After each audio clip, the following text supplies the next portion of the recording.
I would describe my therapy style as a lot of unlearning what we've been taught about how to interact with the world and ourselves from capitalism and patriarchy and white supremacy and ableism and all those things. I find that so many of the people that I work with, so many people in general, myself included, we end up often getting in our own way because of the lessons that we've been taught, right? So really trying to focus in on what have you been taught here?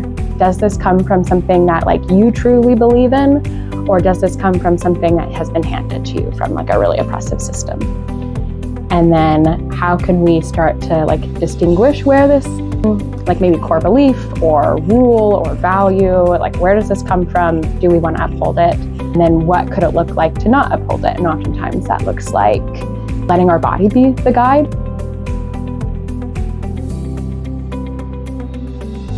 The main population I found that is my little niche group is often people that are queer, neurodivergent, and I work with a lot of eating disorders. And I kind of fell into that niche group because I found that a lot of people who fell into one fell into all three. That's obviously not across the board, but the longer I've been doing this work, the more I found that many of my clients fit into that trio.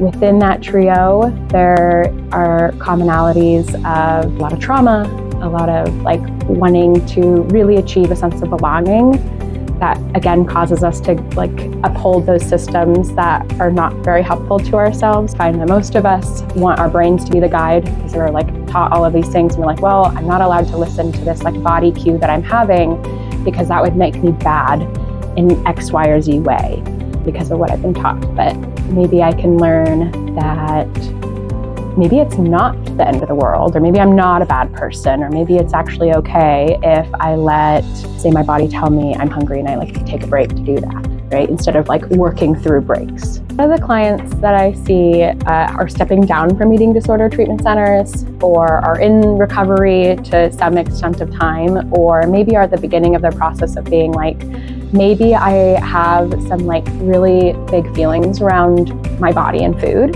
and they'll often come to me as a way of exploring where do I land with all of this? And oftentimes through that, we end up exploring sense of self, which is where identity comes up around queerness. I explore how neurodivergence and again, sense of belonging can come into that.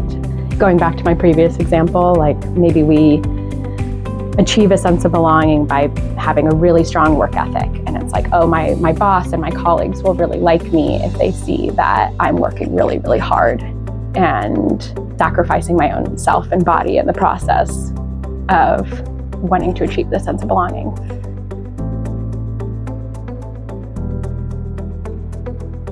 I resonate with this population because I am autistic myself and I'm also queer. I myself identify as non-binary. I use she, they pronouns. I understand that I often dress in a way that fits the femme woman box and express and experience the world in a very woman way. But I usually find that bringing that into my work adds a layer of richness of being yes, I think that we can explore how gender also makes us want to follow specific norms of society.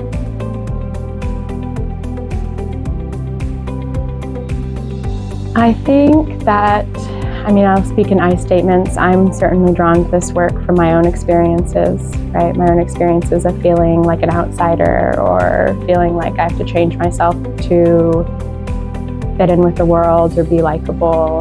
And I think a lot of going to school and understanding the field of psychology and also the field of sociology was a lot of me search, a lot of how do I understand my own responses to the world? And then through that found it to be very empowering and very much okay, this is something that more people can benefit from. I also think I didn't have a lot of people in my life as mentors or support systems that were willing to question the system as their way of supporting me. And I think I really value doing this work as a way of validating people through critiquing the system versus critiquing them. Being no, your response is completely valid. right? Your response, it makes complete sense, right? Here's maybe some psychoeducation about trauma that might help. Here's some psychoeducation on like how common this urge or reaction you're having is. And like, this is your human body nervous system reaction, not like your character is wrong. You're reacting to your environment. Let's normalize that and then explore like what might be helpful for navigating this. What's like the least painful route forward? What's the most empowering route forward? Is where I'm really drawn to being like a support system for people.